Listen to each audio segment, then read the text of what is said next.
All right. Hi, good evening. Welcome from Leading Ladies RVA. My name is Tracy Harvey, and I'm joined by one of our advisory board chairs, Ms. Shara Gibson. This evening, we are proud to present a very informative town hall virtual meeting that's going to feature some of our nation's leaders. Our sponsors are here, Mr. Kevin Kimball and Mr. Brady Buckner. They represent the Financial Services Innovation Coalition and the Southern Christian Leadership Global Policy Initiative.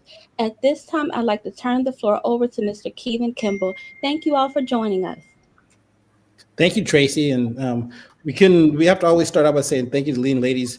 We've been working with y'all for a number of years. You always let us participate in these very informative events and bring our message. And so, I know we have an hour. I don't want to burn up, but we got some really good panelists, so we want to let everyone get a chance to speak. And this issue is very important. But let's start out. The most important thing, issue to issue, there's always going to be subject matter to discuss. Our number one goal at both FISIC and at SCL GPI is that African Americans and minorities in general spend more time advocating for policy. We're absent from and Tracy knows we've talked about this a number of times. We are absent from the policy debate. Lots of policy gets done. We never get a chance to engage. And our goal is to motivate people to be more involved. And so tonight's conversation is a healthcare conversation, but whether we're talking, there are people here who are experts on financial literacy, there's people who are experts in banking, there's energy, there's a wide variety of issues that African Americans particularly need to be paying attention to. We show up at the polls, but we don't show up in the halls of power when we need to. And so this is another of these events we're doing to try to encourage and help people get more involved in on advocacy at the legislative level. So I'll let each person introduce themselves who's on the panel, and start with Brady, my partner at SPSIC and GPI, and then we'll move around counterclockwise from my view. Hey there, Brady Buckner. I'm in Pittsburgh, but we're based out of DC. I've been Kevin's partner for about 12 years now as we try to help underserved and marginalized communities. I can't thank Leading Ladies enough. They're one of the groups we work with around the country that genuinely is helping their communities, and we're always very proud to be a part of an event with them. So thank you very much to Tracy and Rebecca. So let's go with Sanji. Hi, everyone. I'm Sanji Rollins Tucker. I'm the president and CEO of SRT Wealth Design Group, headquartered in Richmond, Virginia. And this is a very important topic. Health and wealth goes hand in hand. So I want to thank Kevin, Brady, Leading Ladies also for having me on this outstanding panel tonight. And Sarah. Sorry, I was muted. But good evening, everyone. My name is Shara Gibson. I'm so thrilled to join you all. I have Shara Gibson Consulting. I'm also a public employee. So I'm just happy to share insights with you from a public policy perspective and also from an entrepreneurship perspective. So thank you so much for having me on the panel. I really appreciate it. Okay. Wendy? Yes, my name is Wendy Muhammad. I'm so excited and honored to be on this panel and to be a committee member and part of FSIC. I've been a healthcare developer, building hospitals and wellness centers and doing consulting now for the past 14 years. And this is such an important subject. And I'm so excited and honored to be able to raise some awareness and join this illustrious panel. So thank you, Leading Ladies, for having me. Then Pam, and then Ms. Brooks. Good evening, everybody. My name is Pamela Warner with Good Healthcare Matters. We are in the Atlanta area. We are in the healthcare space, primarily doing through the Affordable Care Act, better known as Obamacare. We do it throughout the country in several states, rather. This is a very important matter. And as the young lady just said, your health is your wealth. So it goes hand in hand. And we're excited to partner with organizations like Leading Ladies and Kevin and their organization. So glad to be here. And finally, Ms. Brooks, last but not least. Yes, thank you so much for inviting me to be here. I'm excited to be on this community panel. I'm actually the CEO and founder of Kingdom Wealth LLC, where we are creating wealth to do the most good. I've been a business consultant and a ministry leader for over 20 years, and I actually work within the community to raise financial literacy, to connect businesses and ministries, to really bring the community into a place where we are really moving in God's will with regard to finances. And one of those areas of wealth is not just finances, but health. Health is an area of wealth. Mm-hmm. And so I'm excited to be a part of this discussion this evening. Thank you guys for having me.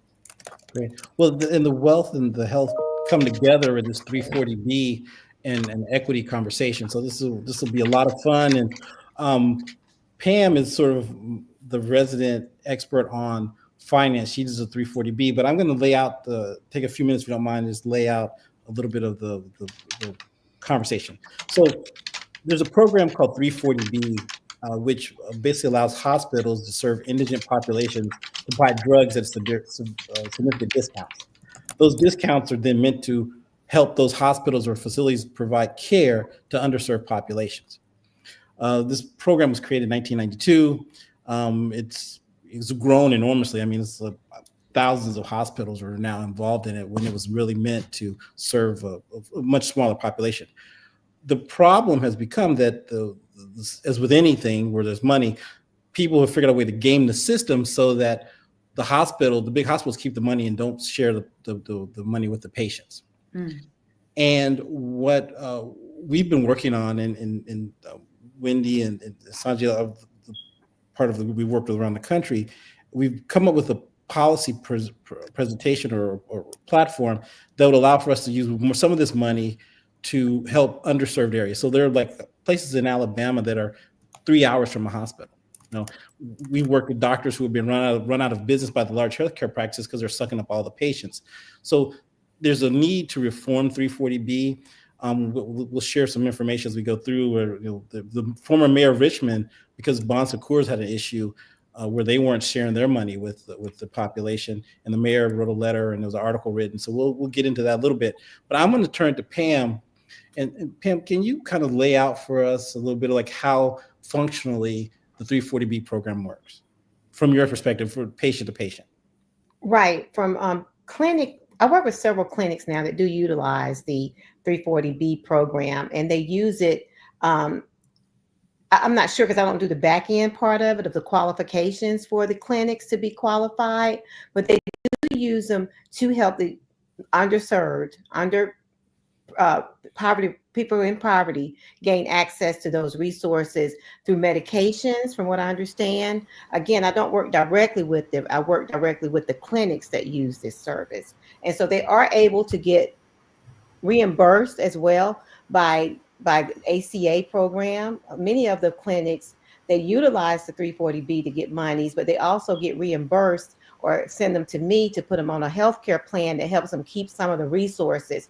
So that's pretty much how I do it. I don't do the qualifications for the clinics to be approved on it. I just basically work with some of the clinics who do use the 340B program. And from what I've seen, it's been utilized well through some of the services. But I'm in the metro Atlanta area, so where the population is more. As far as the rural clinics, I don't have the familiarity with speaking on that aspect. No, thank you. So then I'm going to turn to Sanji for a second, because you're in Richmond, and I know you've had some dealings with Bon Secours.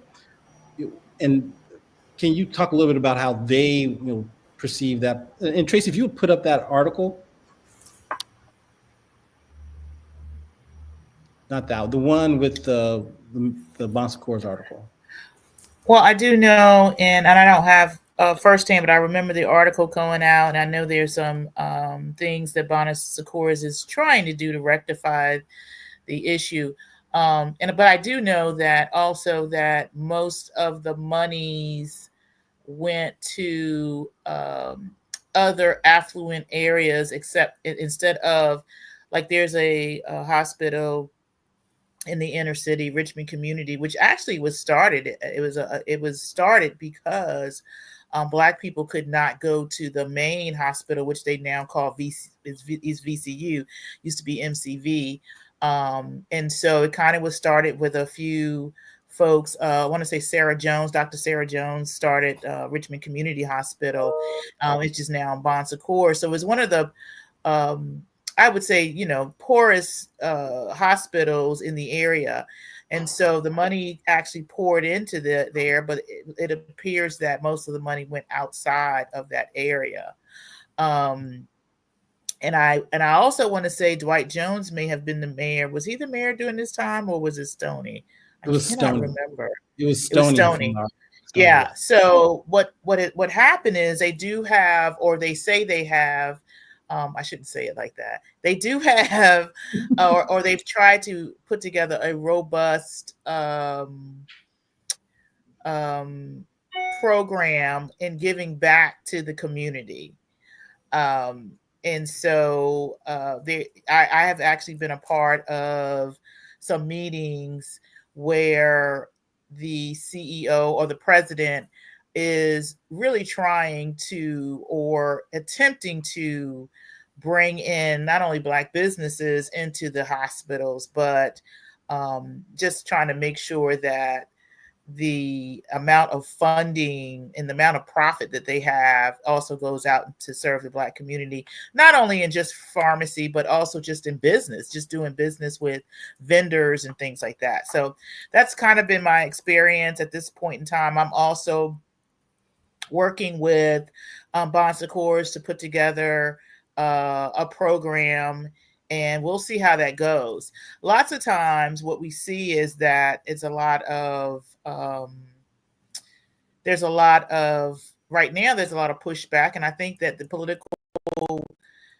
political atmosphere that we're in right now, that we're going to get a lot of pushback right now. I think there's a lot of people that just because you are a minority and you're asking, or for something that you deserve, that you were supposed to get in the first place, that there's people that's pushing back. So it remains to be seen how much more money and revenue gets directed with this program. And as you all know, with the Supreme Court pretty much gutting affirmative action. Not only my experience with Bon Secours, but also I went through a program with Capital One, and it's just very dicey as to programs, any kind of diverse program. So you have to kind of you still have to navigate it. They're still doing it, but you're navigating it, and then you're running up against other people who they just want to say no just because they want to say no. However, the money is there, and the money has been set aside, and that's the whole key. Is still not, for me, not understanding why it takes so long, but navigating a Bon Secours. So when you're working with a Bon Secours, because it is such a huge company, what they're going to look at and what stops you is if you're not a huge company, they don't think you can service them, right? Mm-hmm. And so that is one of our barriers to entry. And I'm not just talking about for pharmaceuticals, I'm talking about for any business, because any hospital has every single line of business that you would want. But this money is set aside because they basically did not do the right thing. They've done some other programs to get the money into the community. However, I don't believe that they've spending it all. And I don't believe that they almost need you to show them how to give us the money to have the program. So it's kind of weird what I've seen so far. It's been kind of weird as to how they're working it.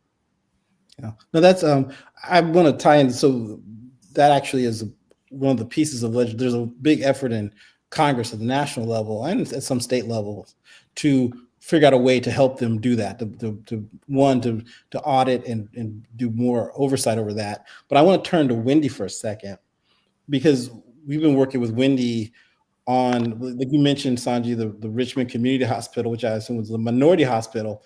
So we've noticed there's a trend, and we actually talked to the DOJ's antitrust division, health antitrust office, about this, the fact that minority institutions are having a hard time surviving because the big institutions, not only are they gobbling up the 340B money, but they're gobbling up the patients and running people out of business. So Wendy, Yes. you take a few minutes and kind of talk about that. And if you would, Tracy, put up the principles we have, the policy principles we've come up with. So, Wendy, go. Thank you.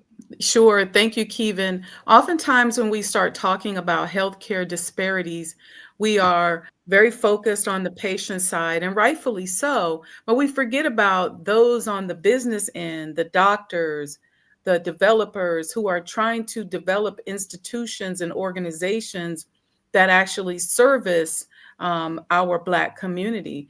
And when you start getting to that aspect of healthcare disparities, the antitrust, the anti-compete, the price gouging, and a lot of the challenges that we face really show you how discriminatory, unfortunately, and competitive the industry is. And I think that there's a gap, team, where we don't talk enough about how that impacts the patient itself. And so around the country, in many areas, it has started in urban areas, but it's spread. And I don't think it discriminates geographically, where when you have Black practitioners and business people who are looking to open facilities that service Black people, and studies will show you that people do better when there's somebody that they can connect with culturally. It actually accelerates the healing process.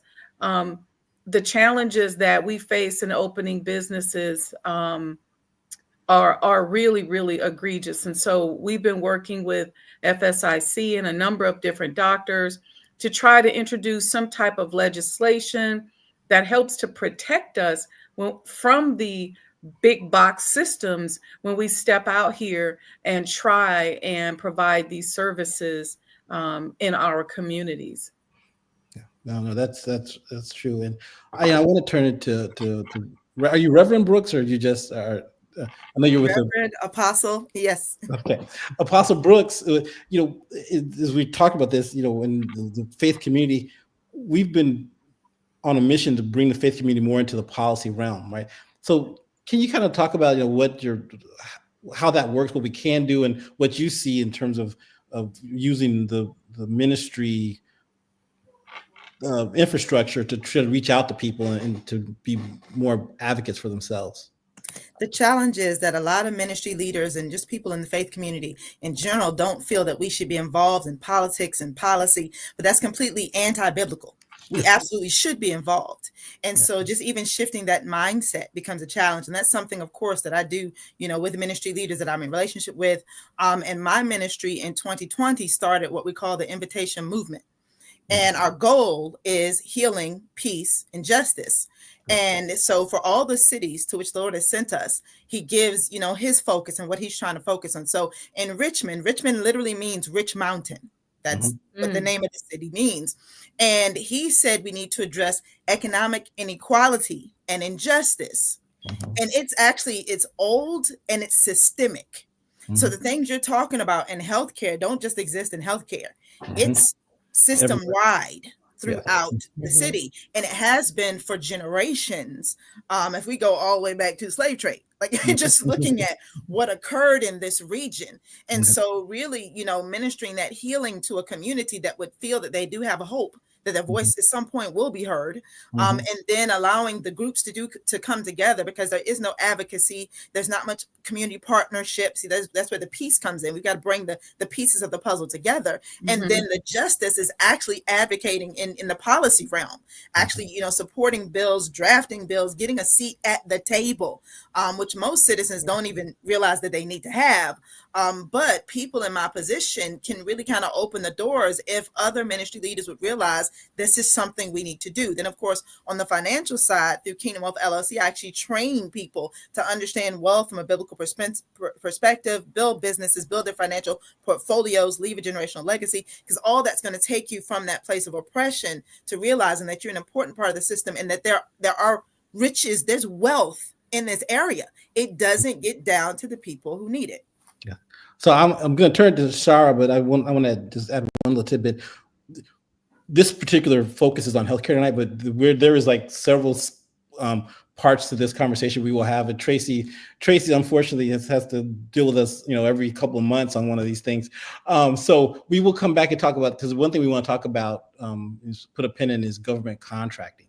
So all over the country, we've been talking to stakeholders and find out that African Americans, like in New Jersey, African American contractors get 0.14% of the contracts. So it is this whole economic fight is very real and very deep.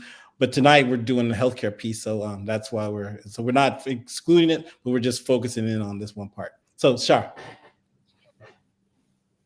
you're on mute. Sorry about that. But yes, just to add on to the conversation, relating to the practice of doing business as it relates to the healthcare industry, it's two things at play. The first thing I would say is access to information. I work in the public sector. I'm a government employee. So I see how the policies are made, how they're enforced, and how they're viewed on our side of the table. When you're dealing with industry, you really have to understand how they're doing business and what their end game is. And so information truly is powerful. And our community, we focus so much on the outcome, like, hey, I need this contract. Hey, I need this money. But we don't focus as much on the journey of fact finding on how to do it. And once you unlock that information, a lot of the barriers you'll see starts to come down. But it does take time, and it takes a lot of relationship building. And it goes back to that age-old saying that your network is your net worth. And so to win contracts in healthcare, it's very much a people networked web you have to weave. The second thing I want to talk about as it relates to business participation in the healthcare industry is really understanding contract vehicles and how that works. It can be very complex, but there's resources that can help you understand that. You can go to a small business development center. There's other experts on this panel who are familiar with government contracting, but understand how it works before you start to pursue it, so the journey won't be so hard for you. So access to information and also understanding healthcare contracting vehicles, so you can get to the bag. I saw someone had a question in the chat. There we go. Yes, thank you. How can we as advocates continue to talk about 340B long after the news stories have gone? That is a good question, Kelly. And that's one of the things we wrestle with, because every day there's another issue, another crisis you have to deal with. So staying on target is a big deal. I think from our perspective, working with the leading ladies, as if Tracy didn't have enough to do, and with Sanjay and everyone else in the, now that I've got you, Apostle Brooks, you're kind of in trouble too. Now I got you on my Rolodex. But our goal will be to continue to do letters. I think we should, agree to write a letter to Bon Secours about how they, helping push up Sanjay's efforts with them to make sure they know that people are watching, and because they're going to need stuff. I mean, the one thing we don't leverage is they're going to need to open a new building. They're going to need more facilities. And so we should complain if they're not doing what they do to the agency that oversees them, right? At the state level, there are people that oversee them. And I do think we need to leverage that, Kelly, but it's a lot of pieces, but I think, you've plugged in, you've shown up to this event and you've plugged in, and I'll let anyone else who wants to touch on this can say something too. Anybody want to? So, Go ahead, Sonia. So this is Sanji.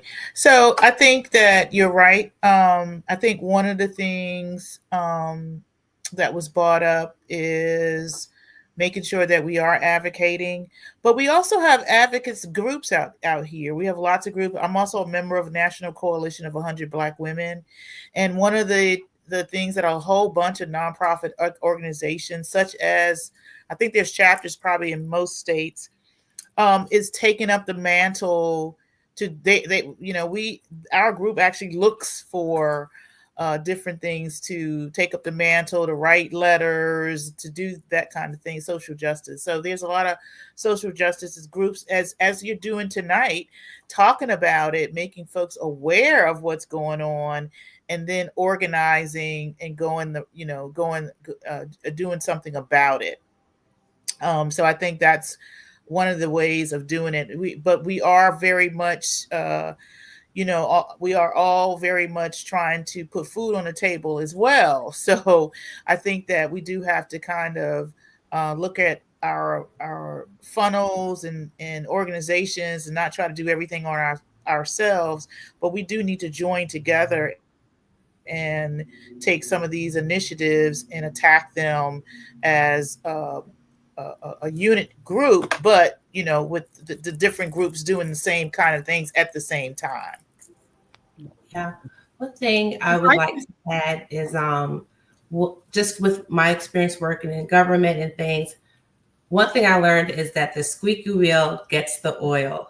And that's the mindset you have to take on when you're thinking about advocacy. Go visit your city council. Go visit whatever elected official where that hospital is, whose district the hospital is located in. Don't think that you can't walk through those doors. You don't have to have an appointment. That is your building. The office that they sit in is your office with your taxpayer dollars. So just have that mindset, and it will embolden you to send an email, write a letter, and make the phone calls.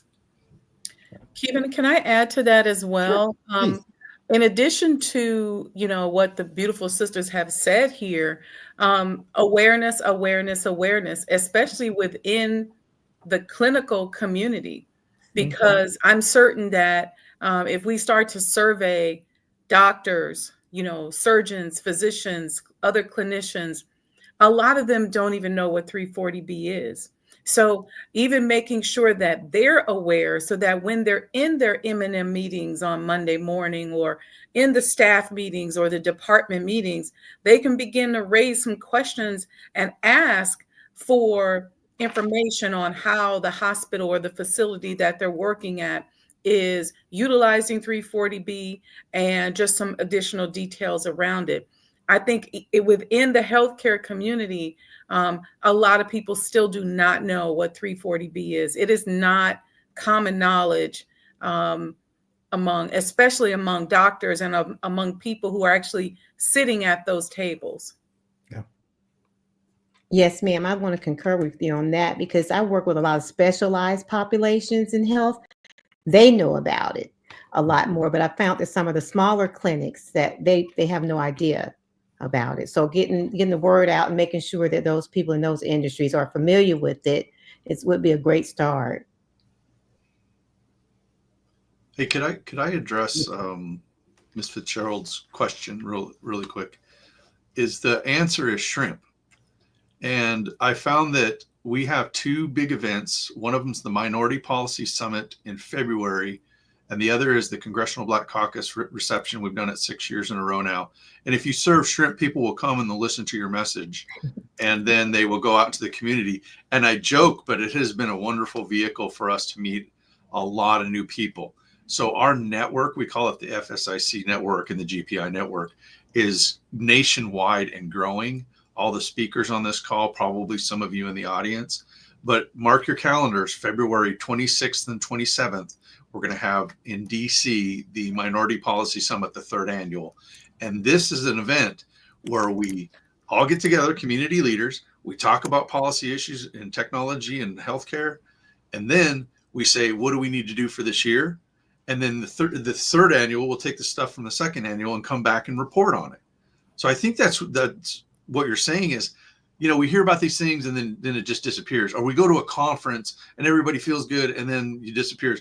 We're not allowing that to happen.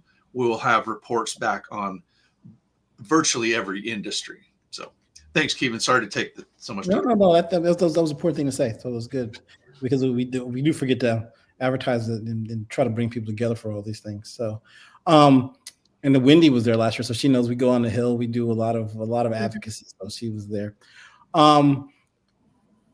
I don't know 340B. Where can I get some additional literature? T, if um, I know Tracy has a folder of like articles and background information on the 340B that you can get access to. Tracy, is there a way for people to get access to this information? I don't know if Tracy's still. Can she hear me?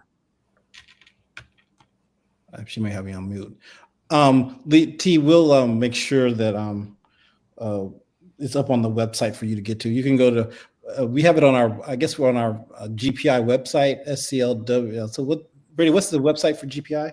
We're going to put it up on several places. So why don't we, in the essence of time, we will get everybody's email and send you out the links after the event. Yes, and I'm sorry if you all can hear me. We actually, gentlemen, we had worked on together.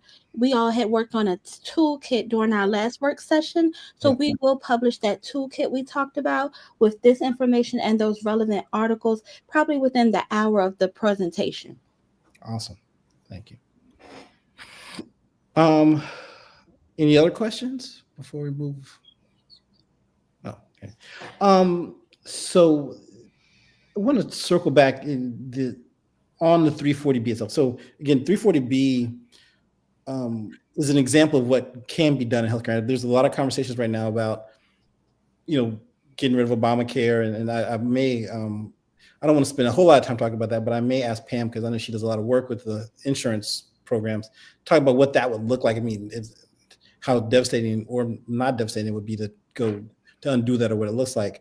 But the 340B shows that we can spend money on healthcare, right? We can do these things, and we've got to learn. And I circle back to Wendy, because we have to be able to coalesce our efforts as with the 100 Black women. I mean, we are not doing the things we need to do to protect ourselves in this very tough political and advocacy and legislative environment.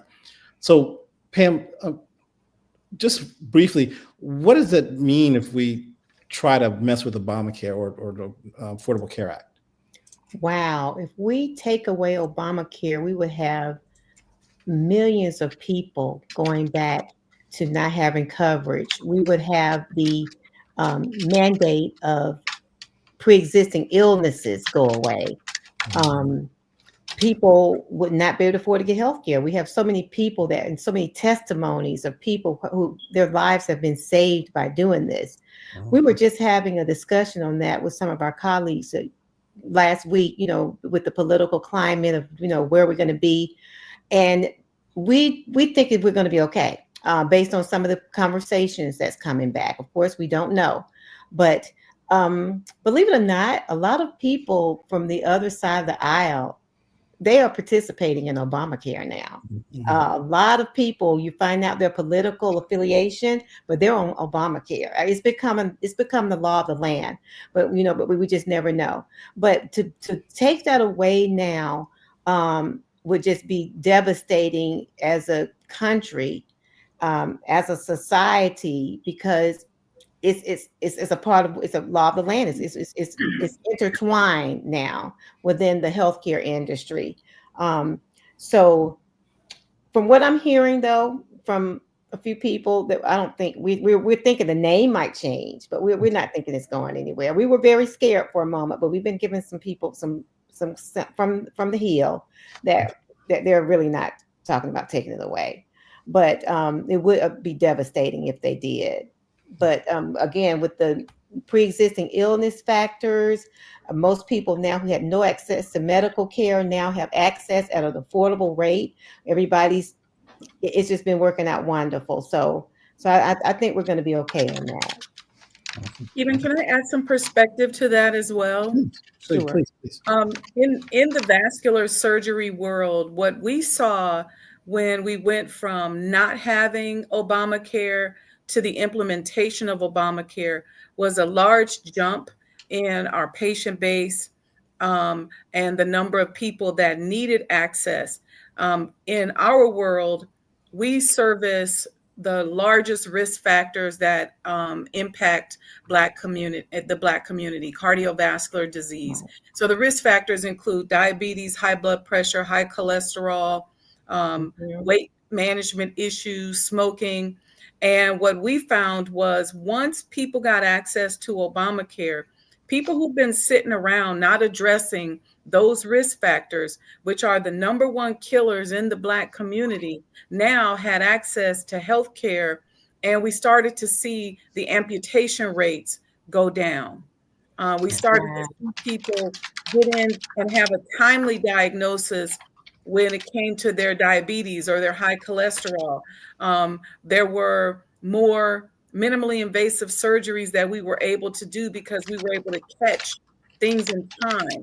So it was being caught before they needed an amputation or an open surgery or a bypass. And so these are very risky patients that oftentimes are sitting there with these silent killers ticking away on the inside of them. And if they don't have access to health care, right now we're already losing about 100,000 people per year to cardiovascular related diseases. I believe that number will jump way up without proper access to care, and we're going to see it being devastating in our community.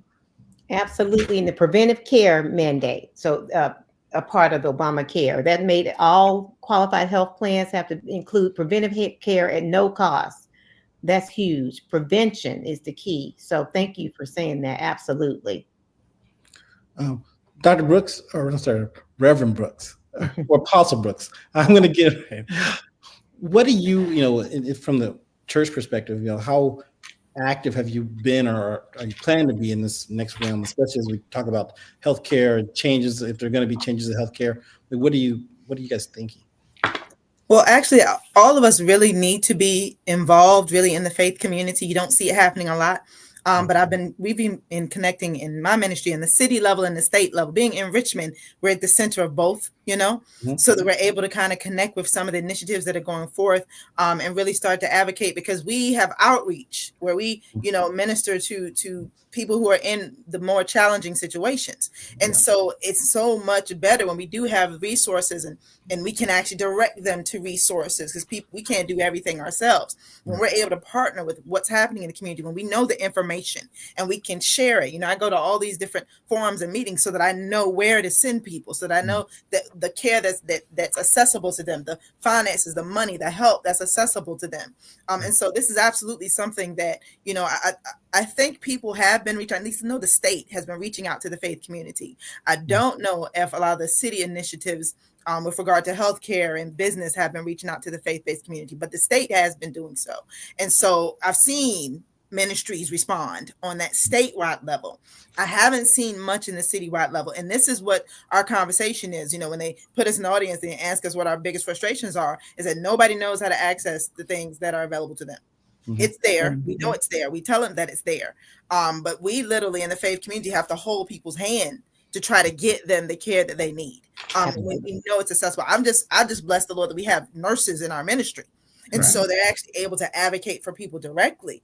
But without that type of medical connection, so many people are just lost. Their hands are tied, and they're watching the people that they serve suffer, knowing that there are things that are available to them. And so we've got to be more connected in the faith community, and certainly invite the faith community to be involved, because one, it saves us in our outreach. We're actually helping without just having to raise funds to do it directly, but it saves the community. All the preventative measures actually save money long term. And so it's better for all of us all around to really bring everybody to the table. And so this is certainly where we should go. That's the direction we should be going in. I want to, we're closing in on 7:45, so I don't want to drag this out longer than these two. But Sanjay, I want to turn it back to you with one question.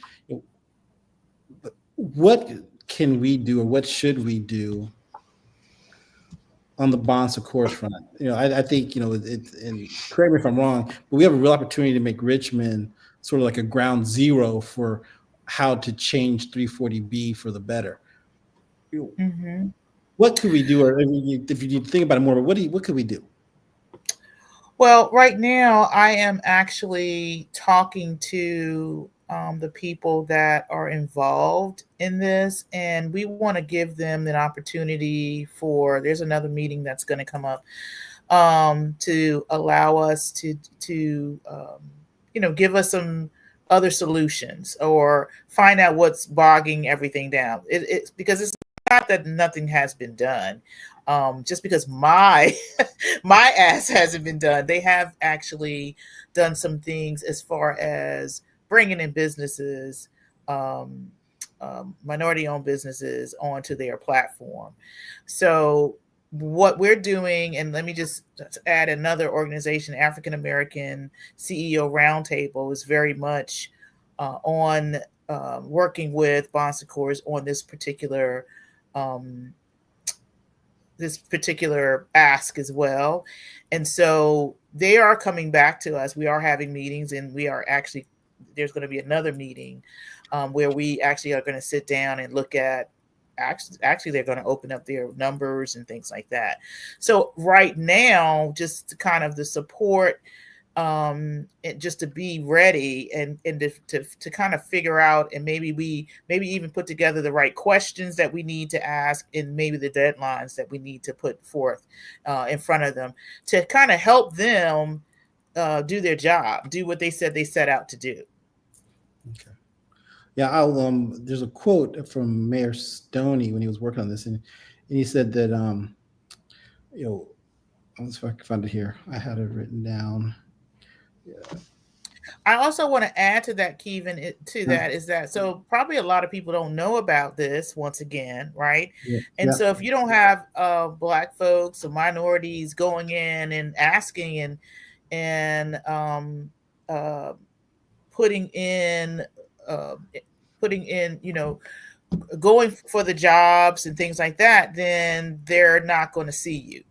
Unfortunately, I don't have that information in front of me, but I do know that they have, like I said, Bon Secours is huge, and they're owned by Mercy, I believe, hospital or something like that. It's a huge conglomerate. So they actually, the other thing is that these companies have layers, right? Mhm. So just because the president talks to you, they actually have a whole nother company that vets you. Right. Right. Right. So everybody got to be in on it, right? Well, Um, so let and me. I will so say this about that. I think that's part of connecting and figuring out the strategy as to why they say yes, how they're going to say yes, how they get to yes. So I will say this about that one, because we hear that a lot in contracting, right? There's all these different issues, but they managed to hire somebody, right? They managed to give contract to some people, and if you're at less than, if Bon Secours is at less than 1% minority contracting or African American contracting in the city of Richmond, which is what, 30% African American, something like that. I mean, that excuse becomes, it becomes a systemic uh, barrier. Right. Right. It's not, I mean, it's not accidental that we don't know, that they don't, if at that point, if you don't know, it's because you don't want to know. Right. It's not like you're, and so I do think we can't, it is across the board in contracting. I mean, people will say we can't find anybody, but we'll take 10 minutes and find 30 people who can do the work if they just. I have a hard time believing that they are confused about where to find African Americans in Richmond. I mean, yeah. but we will again, that's part of the advocacy, right? We have to hold people's feet to the fire.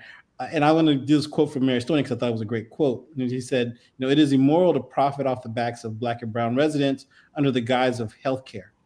And I do think, as we, Richmond is a good ground zero for this conversation, just because it's contained enough and you got a big enough hospital system to look at that we can, really make some headway.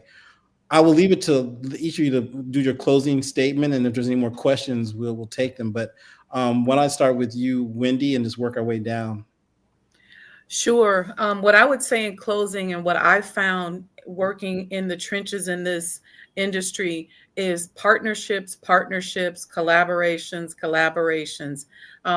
We did in our area, in the DC metro area, we did a lot of partnerships with the DC Office on Aging, going around to nursing homes, raising awareness and just sharing with people. But we got to put boots on the ground. And even when it comes to contracts, Sometimes the big government contracts, we may not get a contract, but we may be able to subcontract with a smaller agency. But again, having boots on the ground, as Apostle was saying, and making sure that we're in those church basements, in those mosque basements, at the rec center. We would go around to the cultural community centers, but we got to put boots on the ground. It's not going to happen, unfortunately, from our home or even in our virtual spaces. We got to get out there again and go with the ground assault, boots on the ground, in and out of homes, retirement centers, wellness centers, and just raising awareness as much as we can. Absolutely. Apostle Brooks? Absolutely. I agree with everything you just said, Wendy. And I think it's so important also that we do raise the awareness level of the individual citizens as well. Like, I believe that ministries have a responsibility to not just teach the financial literacy, but to raise up entrepreneurs and to help people, really go to the next level. There was a time when I was a Class A construction contractor, and there are certain tables that you don't get to until you get to a certain place, and helping people to get to those places, to those tables, to have the conversations, because the truth of the matter is a lot of contracts, whether we're talking about healthcare or otherwise, go to people who are familiar with the ones who have the decision-making abilities. And so we say, oh, we couldn't find anyone. Well, because you're looking in your circle. We've got to be in those circles. We've got to become a part of the discussion. And some of us have been, blessed to be in certain positions, and we've got to help other people get into those positions as well, and then open the door, kind of wedge it open so that others can connect, get the opportunities, and then share what's actually happening in the community, because everything's not trickling down, and all of the reality of life is not being told up. Pam? I agree. Ditto, ladies. I couldn't have not have said it any better. Advocacy and educating the community. You'd be surprised how many people still don't know about Obamacare. I mean, you hear it, but they don't know they really can get it. I get somebody every day like I've never had health insurance, and now they just somehow somebody refers them. So just making sure that the public knows, and that we're advocating and never getting too comfortable and thinking that everything's okay and that it'll be around, just advocacy. So I did what you ladies said. Hey, Shara? You're muted, babe. All that brilliance was just being wasted on us. But my takeaway for everyone is to understand the flow of money. Understand where your government is directing their spending. Every county, every city has an economic development agency or an economic development partnership. And just go on their website. You could put Richmond Economic Development. If you're in DC Economic Development, and that will give you a picture on where money is flowing so you can be in that space. Almost every county and state has a plan for healthcare and how they're going to spend. So check those out, and then you'll know where to go get the bag. Sanji? So I'm going to say something real controversial right now. And one of them is that one of the things that I noticed, and I'm not specifically talking about Bon Secours, but I do notice that we have a lot of DEI officers and things like that that's put into companies. Sometimes I don't know whether they're there to actually stop you or to actually help you. So I think that what we have to do also is continue to be knowledgeable about the company that we're looking at, or all of these companies that we're looking at, and continue to ask the question, like you said, well, how is it that we know you can find vendors. How are you finding other folks? What is it that the gatekeepers, that's right. What is it that they're doing differently, and how do I, what is the measurements and things like that? So I think sometimes you have to be bold and ask the question, because I think, and I'm gonna just talk about me. In my experience as a Black woman business owner, I do have to talk to myself sometimes, because it is so easy for me to accept the fact that I'm going to be turned down, that I just take the rejection and go and move on. And sometimes we just take it as that's the status quo, right? But sometimes you're absolutely right. Sometimes you need to pivot and ask the questions that's going to make folks uncomfortable, and also that squeaky voice will get fed eventually. So I'm glad you actually said that, because I think it's mindset, and I think that sometimes I'm just going to, once again, I'm going to just say me, my mindset can be almost, I'm going to give up because I can tell they don't want to really do this. So I'm just going, I'm going to let it go kind of thing, as opposed to really standing up. But I also think, like I said, I also think that, and it's just kind of sometimes the posture and attitude of folks that are sitting in those positions that can open a door, but they would rather hover and protect masses plantation as opposed to opening that door. So I've run into, I feel like I've run into that a lot. I do. I feel like sometimes I do. I feel like I run into the folks that's protecting it when, as if they're afraid, because they have this, they're also brainwashed that my ice isn't cold enough either, right? So sometimes we ourselves are in a position to open a door but won't, because in our mind, well, I don't want you to mess up and then it's going to be back on me. I've ran into that, I say, at least 80% of the time in working with getting contracts. I don't know if anybody else has ever had that experience, and it's something that you just know, right? Is anybody else, somebody, y'all know what y'all talking about? Everybody can raise their hand on that one. So before I let Brady, I'm gonna give you a chance to make a closing, but I want to tie into something that Sanjay just said. People forget, like, affirmative action and now DI, whatever, those were remedies set after the Civil Rights Act so that every decision wouldn't have to be litigated, right? And then it got turned into a negative. So basically, coming out of the 64 Civil Rights Act, there were discrimination was very under a lot of scrutiny. So every hire that was made, if 3 black people applied and 3 white people applied, and every person they hired was white, you could sue and say, well, prove that wasn't discriminatory. So then they went to quota. The quota system was a safe harbor.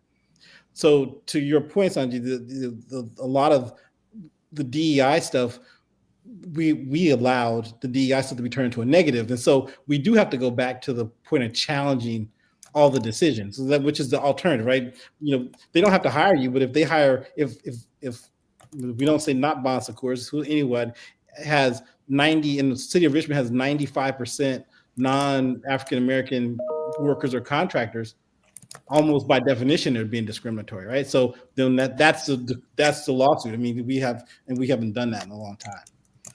So, Brady, before I call this, you say a few words. Oh, sure. As Kevin will say, we don't want 30% of anyone's time, because this can be overwhelming. We want 3% of your time all the time. Like, for instance, if we have a big event and you help, and then, okay, that's fun, and then you're kind of burned out because it took a lot of energy. We just want 3%. We've been doing this for 12 years now, and we're going to continue to do it. And we really hope that you'll join us as part of the FSIC and the GPI network to say, I think these people are actually trying to do something. There is almost $1 trillion every year that says that it's to help disadvantaged people that are underserved or marginalized. About $500 billion from the banks in their CRA program, and if you combine all the nonprofits, the charities around the country, there's another, it's almost 500 billion. And the needle's moving backwards in the communities that we're trying to help. So when you feel like the money's there, it is. And when you feel like you're not getting it, that it's never going to get there, there's a plan to make that happen. And we're fighting it. And this 340B reform is one way that we've chosen, because we think that, it's all circular: wealth, healthcare, employment, but you have to be healthy in order to do any of that. So the 340B, billions and billions of dollars are being spent on this program, and the money is in many cases not getting to where it is. So thank you, Keevan. Can I add something briefly, Keevan? Sure, please.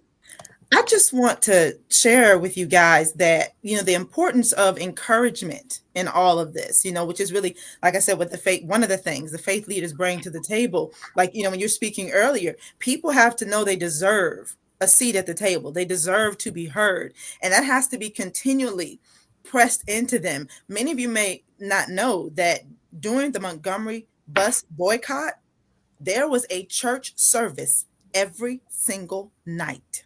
Right. Because without that, nobody's walking to work in their good Sunday best every day long enough to sustain a movement. Yeah. And so I say that to say that we've forgotten about the encouragement, the faith aspects. Right. And that is essential, because people will not only burn out, but they'll get discouraged and they'll just give up, like you were saying, when we can't give up. Like, there's so many who fought before us who did not give up, so that we can even have this discussion. So we've got to be able to sustain this type of momentum and not allow ourselves to lose what we've gained so far, but keep going. Absolutely. I want to thank you all for doing this. All the people who listened in and asked questions, and for the panelists. Like I said, we do this a lot on a lot of issues, but we can't do it without y'all. And so, this is great. 340B. So we'll do more healthcare stuff again. We'll do something else, and we'll be watching, because Congress will do something on 340B, or at least someone will introduce a bill. We've actually worked on legislation ourselves to work on both the health equity and on the 340B. And we'll be sharing information with everyone who's listened in, anyone who wants to know more, as we try to figure out a way to make sure that every part of the advocacy conversation and policy conversation has our voices added. So, and Tracy, you're not on the screen, but thank you very much for hosting. Thank you, Tracy. Thank you, Tracy. Tracy.